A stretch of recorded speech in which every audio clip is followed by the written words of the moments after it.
My talk is called A River Used to Run Through It. This is the version where a middle-aged Brad Pitt can't fly fish anymore because he has arthritis. Actually, no. So it's actually about the little-known historic cultural landscape of El Paso del Norte and the intense cross-cultural exchange that took place on it between 1598 and 1893. All right, I'm going to set the stage for you. Looking out across seemingly limitless highways, strip malls, and dusty scrubland of the US-Mexico border, you may never realize that the 16th century travelers once called El Paso an earthly paradise. Magnificent vineyards, fruit orchards, wheat fields once extended for miles along the fertile Rio Grande floodplain. During the Spanish colonial period and even into the 19th century, the wines from El Paso were revered as the best in the New World. Hard to believe, huh? And its wheat fields supplied grain to thousands along the borderlands. Visitors remarked on the prosperous mills, the gardens overflowing with foliage, tree-shaded canals, charming adobe houses that made El Paso del Norte seem like a Levantine oasis. So the story of El Paso del Norte begins with Native Americans like the Mansos and the Piros who lived in small grass huts along the river. They fished and they hunted, and in the marshy bottomlands. It's hard to really imagine what their cultural landscapes may have looked like. Some Spanish chroniclers were frequently very disdainful of Native Americans and other cultures, and the ones that lived along the Rio Grande River were frequently depicted as uncivilized, practically nude savages. Yet these individual groups almost certainly did alter their environment, as we saw in Waco Tanks, which is just about 20 miles east of this, to suit their needs, and archaeological work around the area confirms that, in fact, they dug irrigation canals and lived in small pueblos by AD 1200 at least. However, they didn't leave any written records, and so we really don't know exactly how they interacted with their landscape. So for our purposes, we're going to begin this story of this particular cultural landscape in about 1598, when Don Juan de Oñate Salazar and his wagon train blazed a trail from northern Mexico up towards New Mexico to the Taos Pueblos. So for weeks they struggled to cross through the salt-baked sand dunes of the Mexico desert, and their April arrival at the Rio Grande was an enormous relief. They were dehydrated and weary, and both people and animals in the caravan were so parched that some of them dove headlong into the river and even drowned. Both people and animals in the caravan, I lost my place. For survivors, the cottonwoods and the willow trees along the river offered much needed shade and allowed them to have blazing bonfires at night. After weeks of privation, Oñate's caravan found plants, fish, birds, and game animals to eat and hunt. So Perez de Villagra, captain and chronicler of Oñate's expedition, compared the river and landscape to Elysian fields full of flowers and buzzing with bees. He described the shady bowers under which they rested and fields of grass from which their gaunt horses grazed. So he was very emphatic about his description of the landscape. So although they were grateful to be finally at the Rio Grande, Oñate's party could not initially find a place to cross that could accommodate their heavy wagons and their horses. Their wagons would bog down in the mud and the quicksand. The river was too deep. The river was too deep. The current was just too swift. So after a week of scouting, they received some assistance from some friendly Mansos, who directed them to a rocky bottom ford several miles upriver.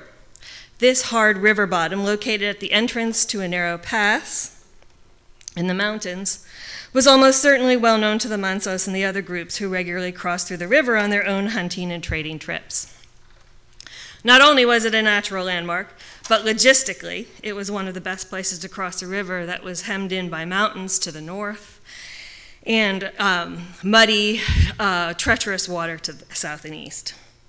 Here, Oñate and his men, they donned their finest clothes and they performed the customary ceremony of possession, which the Spanish did everywhere, before crossing the river and then heading north up to the Taos Pueblos.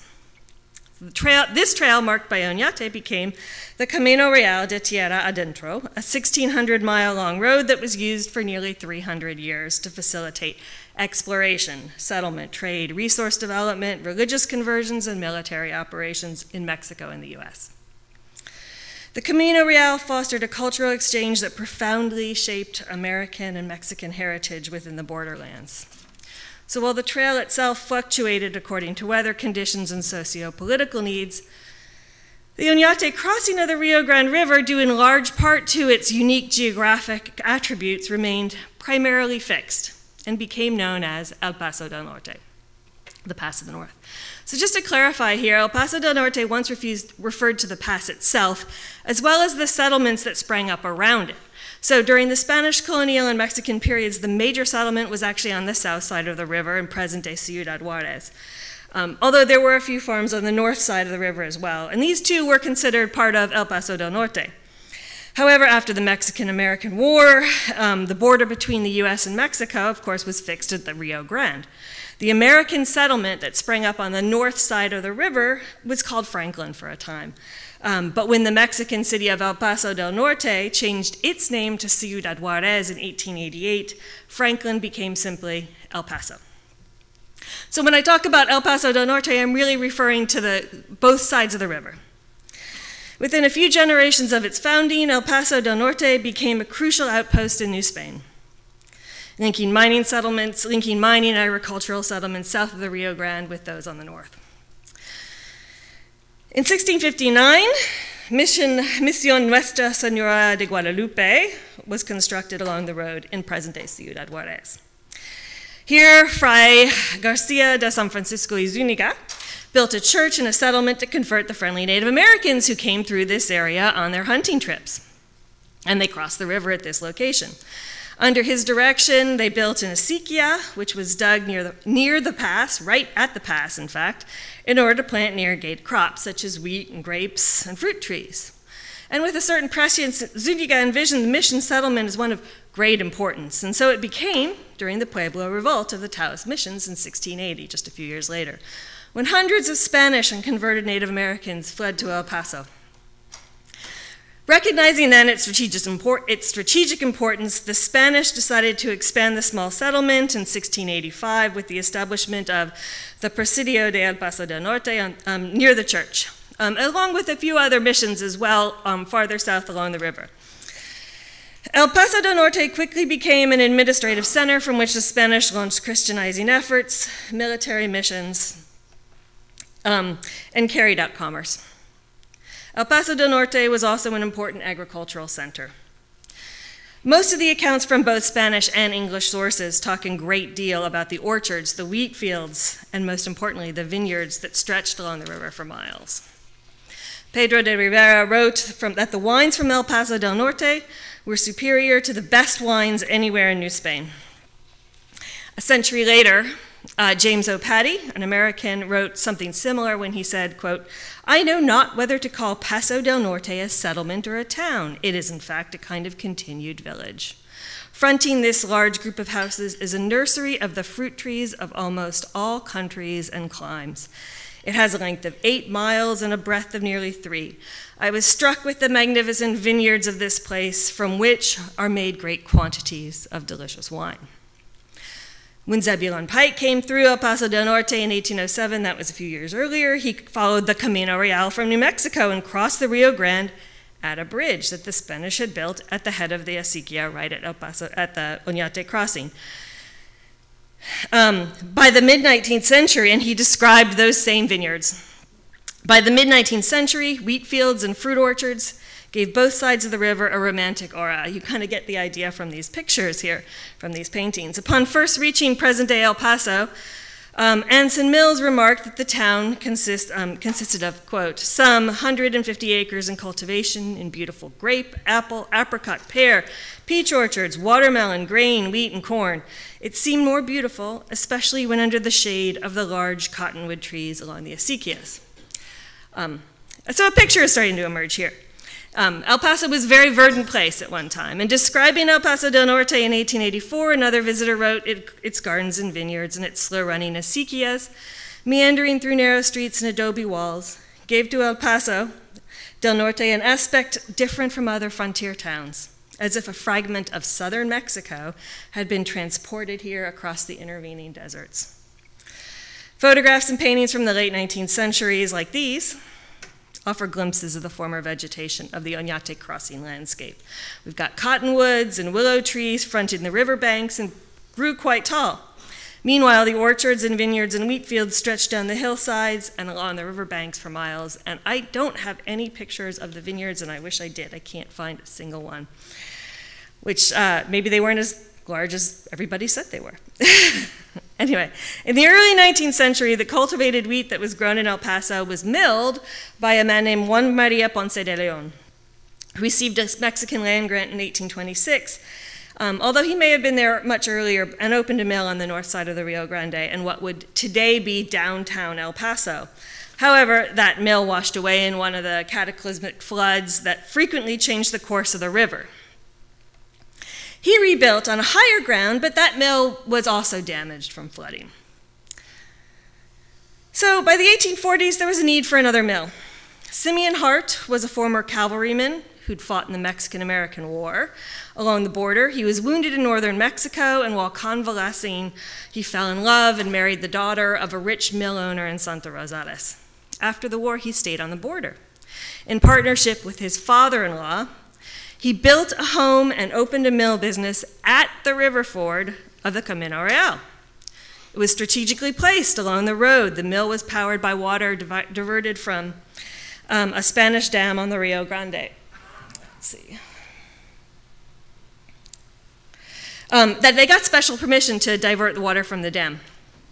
Harts Mill immediately began supplying flour to American military outposts. Remember, he's former military. That were established along the newly drawn US and Mexico border and then in New Mexico territory. Harts Molino became a center for trade, transportation, and hospitality in El Paso for years to come. Hart himself eventually purchased a stage line and operated his own freight hauling company, both of which used the Camino Real to transport goods back and forth from New Mexico territory and into Mexico. So therefore, when the US fought to reestablish a permanent defensive post on the border in 1878, they'd already tried and failed several times in other places in El Paso. What would become Fort Bliss, Harts Mill area seemed like a natural choice to them. The property was already well known to the military, having supplied it with flour for 25 years. It was strategically placed along the border, on the main road, on the crossing into Mexico, near the customs house, near international boundary marker number 1, which had just been placed there, and could easily be supplied with products from both El Paso del Norte and the fledgling town of Franklin, and then other places in northern America.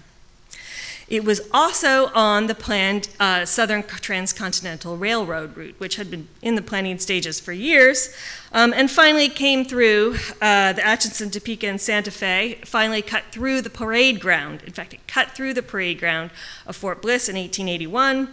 The Southern Pacific was not far behind it. So this wasn't ideal from a spatial perspective. It did connect, the railroad did connect this remotely located military post to national markets and communications. Fort Bliss at Harts Mill was then occupied till about 1893 when it literally ran out of room to expand. At that time, it moved to its current location in Lenoria Mesa on the east side of the Franklin Mountains. That move, along with the 1895 closure of Harts Mill, represents the end of strategic significance for the Oñate Crossing at El Paso del Norte. So with Fort Bliss's move, the expansion of the railways, and the rise of other industries, the focus of economic activity in El Paso shifted away from the Oñate Crossing and the Camino Real toward what's now considered more downtown El Paso. Harts Mill closed in 1895 and was left to ruin.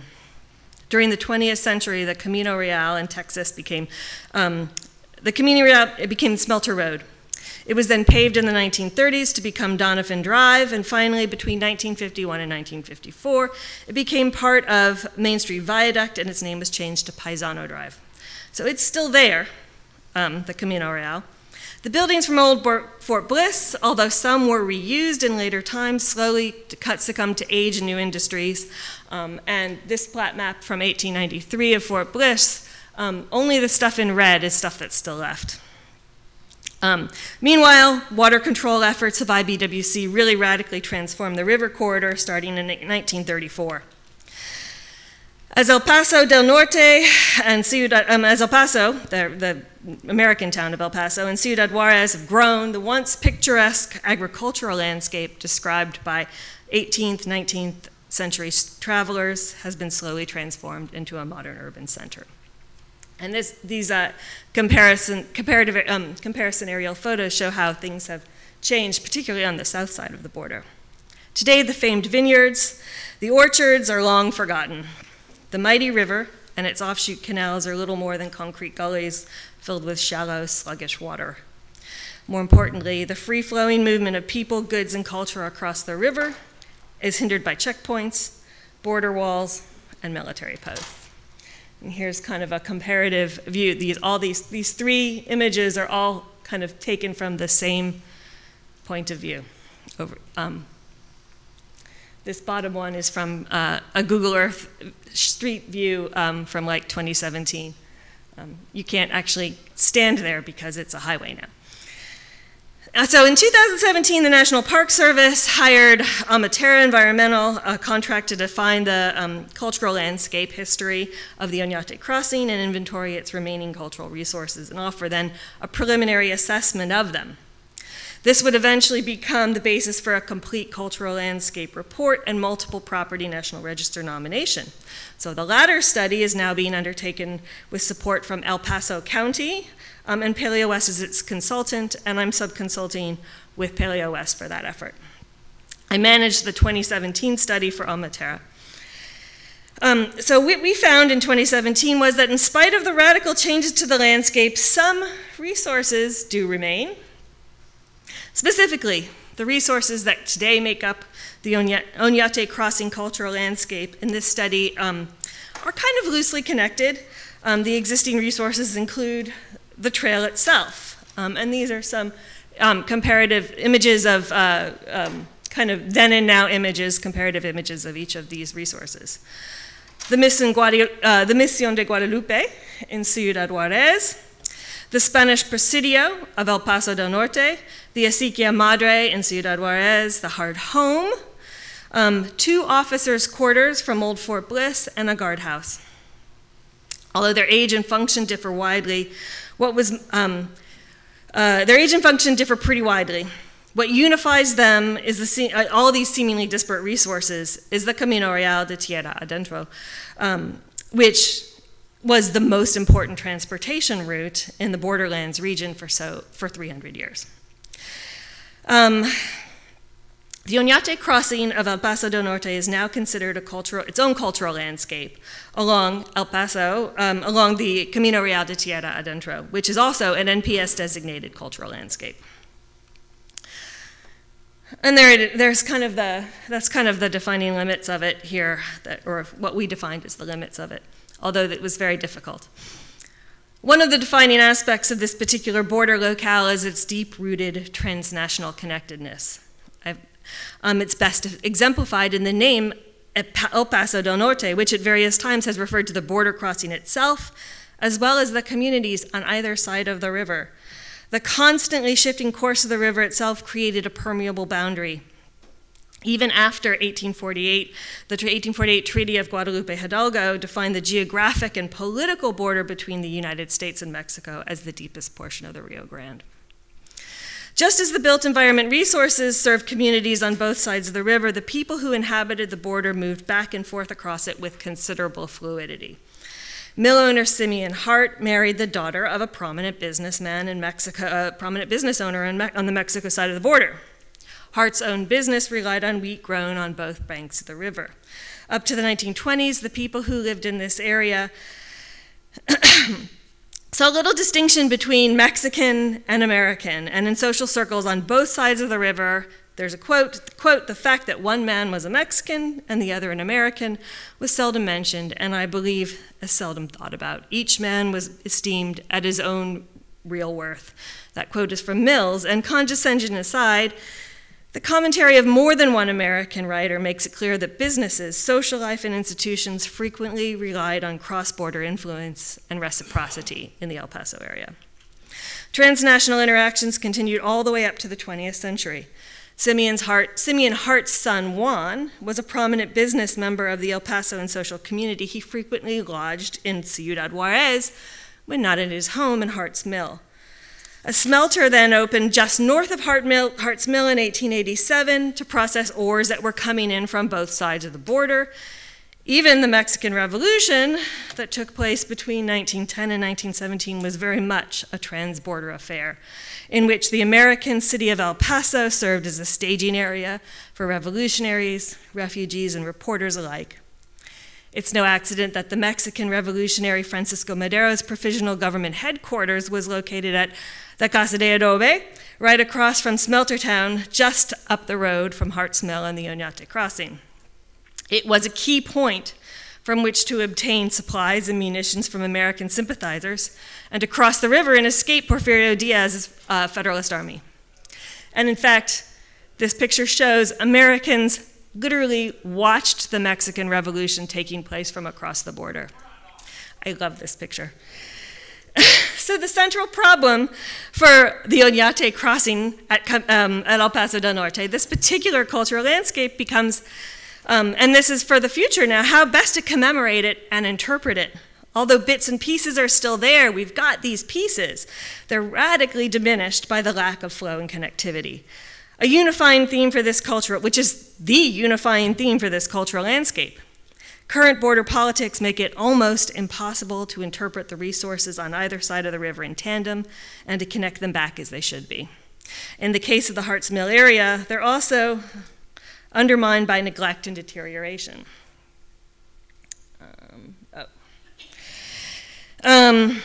Although I should mention that actually some of the resources have recently been bought by and are planning, there's a developer that's planning to turn some of the officers' quarters at Old Fort Bliss into a boutique hotel, which is actually seen as a good thing for, among many people in El Paso.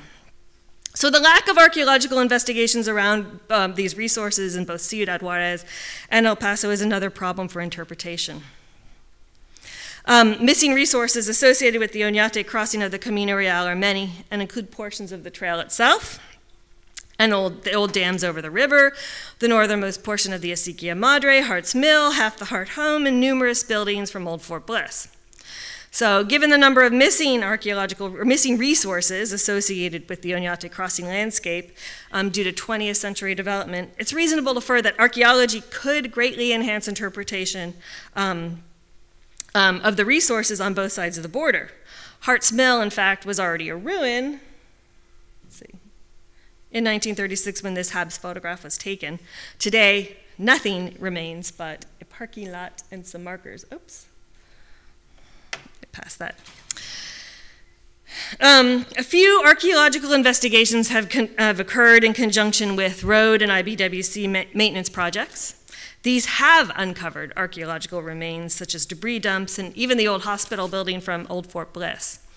But further research, and more importantly, targeted research, has never been undertaken for any of these. No archaeological work is known to have been conducted in Ciudad Juarez at any of the associated resources there. However, given the changes over time and the configuration of the ancillary buildings of the Mision de Guadalupe, it's likely that archaeological remains could be present in the courtyard or anywhere around the church. Likewise, for the Presidio de Paso del Norte, which was extensively remodeled in 1943, and even earlier than that for road improvements. And in fact, I came across a newspaper article from 1901 that talks about Spanish guns being unearthed while demolishing a portion of the old jail for an extension of the Avenida 16 de Septiembre, which is where a portion of the Camino Real runs in Ciudad Juarez. There's a quote from it that says, "The find consisted of 7 muskets of antiquated pattern, 2 heavy guns such as were known as arquebuses, so heavy that a man could not even support them in ancient days. Portions of 2 cannon were also unearthed." The article goes on to say that the guns were found under the floor of an abandoned wing of the old Presidio building. So there's probably some remains there, but nobody really has done any sort of targeted studies. So fast forward 120 years, that landscape has now become even more imperiled. particularly on the American side of the border, but on the Mexico side as well, where urbanization and development continue to threaten what remains of the Oñate Crossing. The research for this cultural landscape being undertaken today is really documenting the last vestiges of a period in Borderlands history that reflect a time of incredible cultural exchange, identity formation, and nation building, and even conflict. It highlights the partnerships that were once fostered by nations north and south of the border to promote settlement, agriculture, and trade along the frontier. Unfortunately, against a backdrop of anti-immigration rhetoric and policy, the last vestiges of this historic landscape of El Paso del Norte and the Oñate Crossing is a poignant reminder of what we lose when we put up walls. And with that, I'm just going to say that the real challenge, the next stage of this project, is really to put together a complete cultural landscape report and then define treatment recommendations and interpretive plans. And this is going to be incredibly challenging given what's left of the resources and what's left of the landscape, though at least at this point we know quite a bit about it. So there's some things we could do. That's all. Thank you very much.